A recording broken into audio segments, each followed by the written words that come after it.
and welcome. I'm Olas Garjuk and you're watching Head to Head with UATV. It's 2.5 months since a political novice, Volodymyr Zelensky, took a big victory in the presidential elections in Ukraine. On July 21st, Ukrainians go back to the ballot box to choose a new parliament this time. The outcome of snap parliamentary elections will determine Ukraine's course and policy choices over the next 5 years. So what to expect from the elections? To talk more about this, we welcome to our studio today Mikhail Minakov, Senior Advisor at Kennan Institute, Woodrow Wilson International Center for Scholars. Hello and thank you for joining us. Yes, thank you.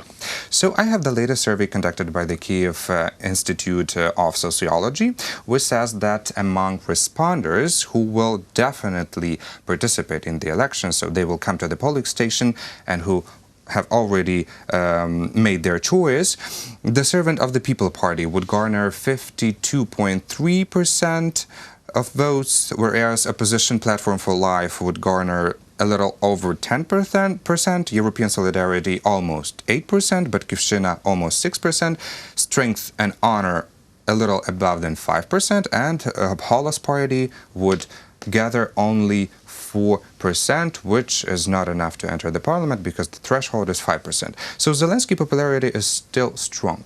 What is your take on these numbers, on this preliminary estimations of the Sociology Institute?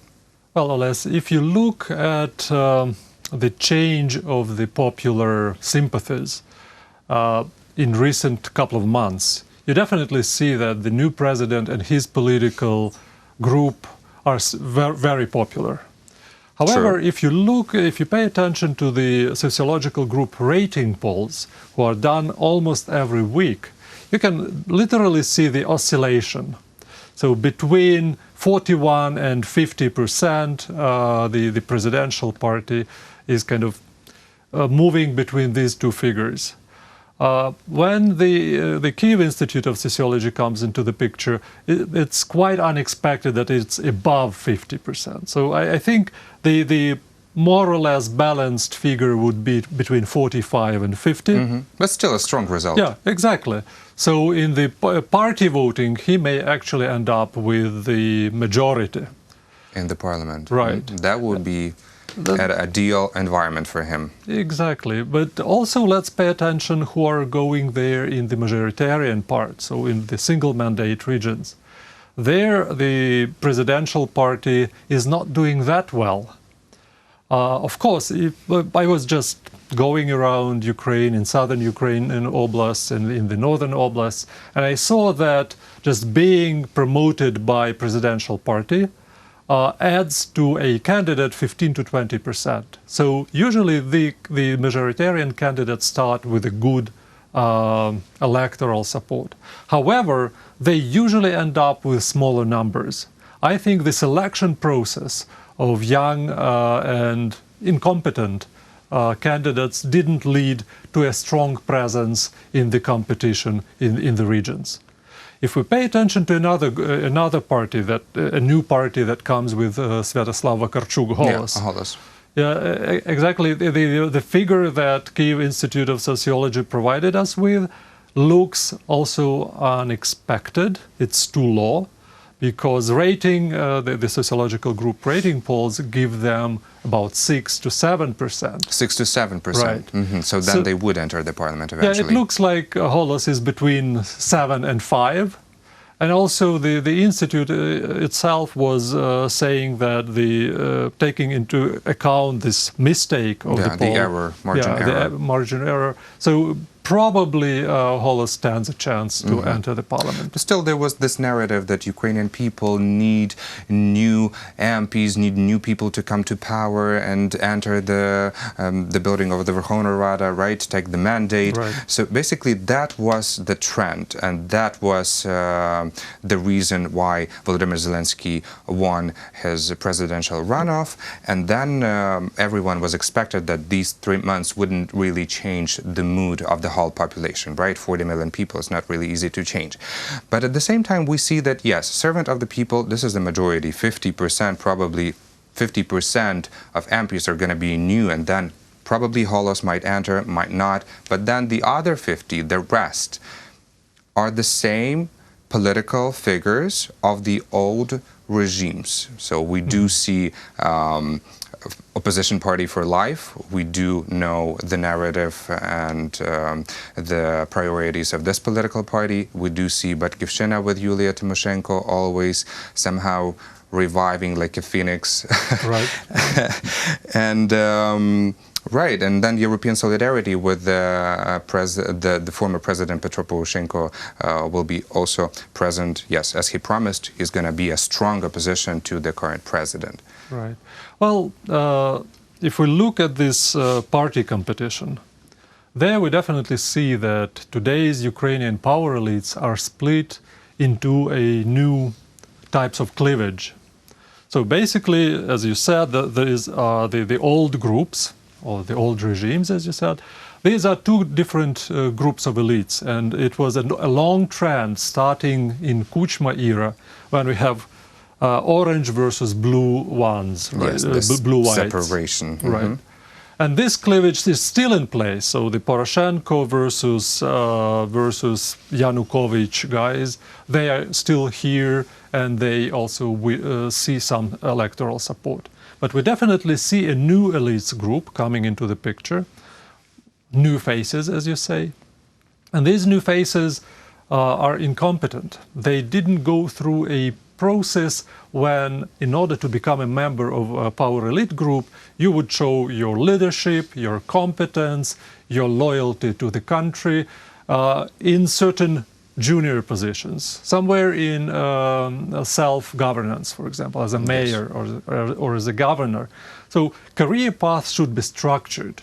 As a young person, you earn experience, and then you can use it for the benefit at the national parliament. We don't see it. So in a way, we will have a lot of people who are not ready for the parliamentarian job. However, they are representatives of the majority of the people. So we will be in a critical situation when these new faces, new, young, energetic people will have to learn fast. And I see that there's courses prepared, like the troubleshoot courses for the new MPs. But also, not only the Voice or the Servant to the People party who bring these new faces. It's also in Tymoshenko party, you can see. True. Yes. In Poroshenko group, some are there. So, in a way, everyone tries to bring in some fresh blood. Well, hopefully they will be learning not from their mistakes, hopefully from some kind of as a citizen. manuals, yes, or some experience of their colleagues. Right. But I would like to ask you about people's beliefs. Did they change within the past 3 months of this electoral campaign? Because we know that Zelensky won with a landslide of 73%. Now his party, Servant of the People, according to this preliminary estimation, as we said, has all chances to get around 50% of the votes. It is still a lot, but who are these 23% who cast their ballot for somebody else? Well, I'm in the middle of my research. I was going around southern and northern Ukrainian regions, and I was listening to the voters when they meet the candidates. So what do people ask? What kind of questions? And what do they discuss after the candidate leaves? And I was shocked to hear that the content of what the candidates promise, what are their programs, usually people do not pay attention to it at all. They just don't listen to what the speaker is talking about. Exactly. They look how they look like, so young or old, rich or poor, close to people or far away from people. That's basically the major criteria that people were equally using in the south and in the north. Also, they were discussing, is he new or like he had the previous, previous experience, but also like Serhiy Leshchenko, for example, who goes in Kyiv, in the district in Kyiv. Is he new or old face? Well, right now he's an old already. Yes. I was listening to several discussions in Kyiv as well a couple of days ago after meeting with him, and people were talking, oh, he is from the old team. And for me, it was shock. He's younger than me and he's already old. How old am I then? That was also a troubling discussion. But the real trouble is that we don't pay attention to the content, to the essence of the politics, and we give too much attention to non-important things. So basically, they only evaluate on the appearance Exactly. of the politician. Exactly. And this appearance, well, several decades ago, Guy Debord wrote a book, The Society of Spectacle. So how the visuality is making influence on us. And but is it everywhere like that, or is it only in Ukraine or maybe around the post-Soviet countries where people haven't really studied politics, are not very much educated, pardon me, in politics, and maybe they just don't know how to select the candidate? Or is it a world trend?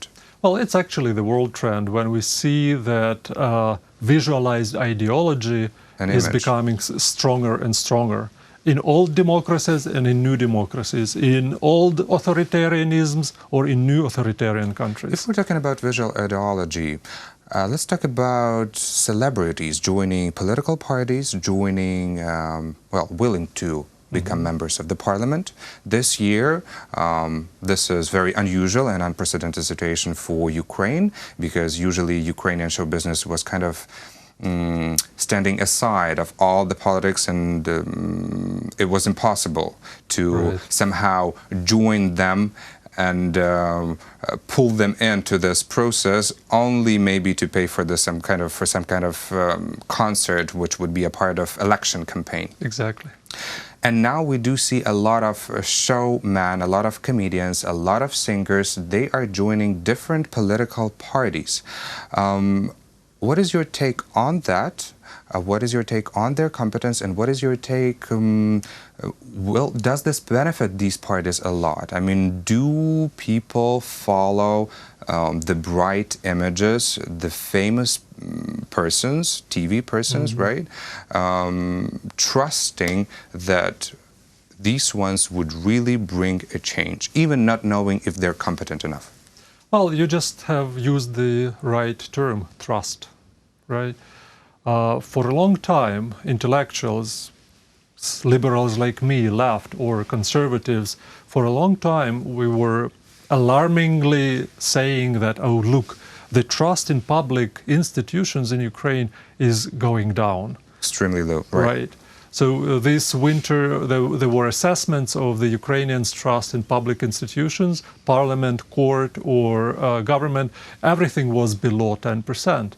So if you do not have trust to politicians, where do you gain this trust? And then, as a surrogate, these people from the show, from arts, are coming into the picture.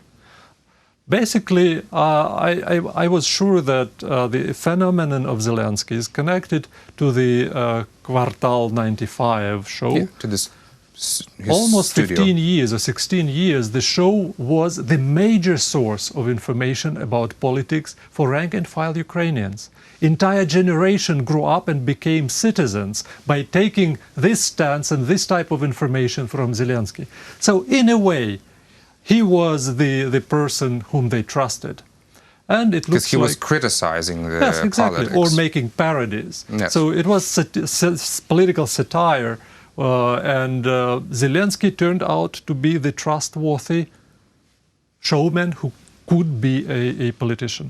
However, it doesn't mean that he has the competence needed for the president.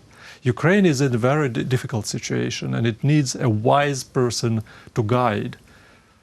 Well, I hope that with time this competence, the wisdom will come, but... Or maybe the team will be very supportive. Exactly. So let's hope for this, because we as citizens are interested in competent people in our centers of power. That is true. And the last thing that I want to discuss, because unfortunately we ran out of time, and I still wanted to talk about the trends of the 2019 parliamentary elections, but still, could you please tell us your vision, maybe your forecast for the next parliament? As far as I understood, it's not very promising, since the servant of the people will be the majority in the parliament, and the list of this party has a lot of incompetent people. But maybe somehow, maybe I didn't perceive it fully. So could you please explain Yeah, well, if the servant of the people will get 50% on the party list, then they will have above 100 MPs in the parliament.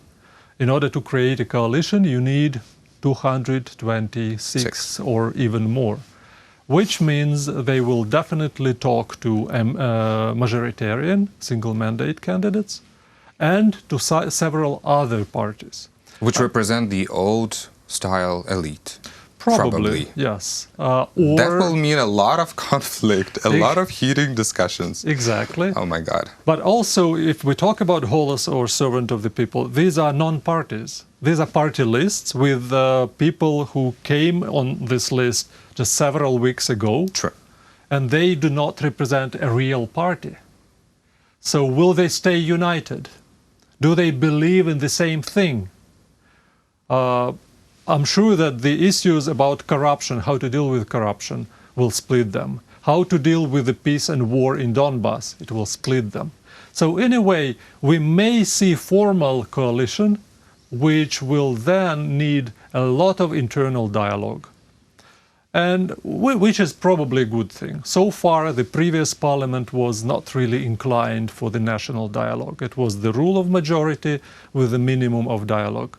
Maybe this parliament will be forced to talk within their factions and between the factions about the common good.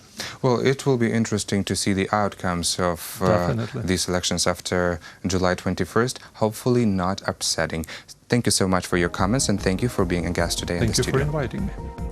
That was Mikhail Minakov, Senior Advisor at Kennan Institute, Woodrow Wilson International Center for Scholars. Thank you for watching Head to Head.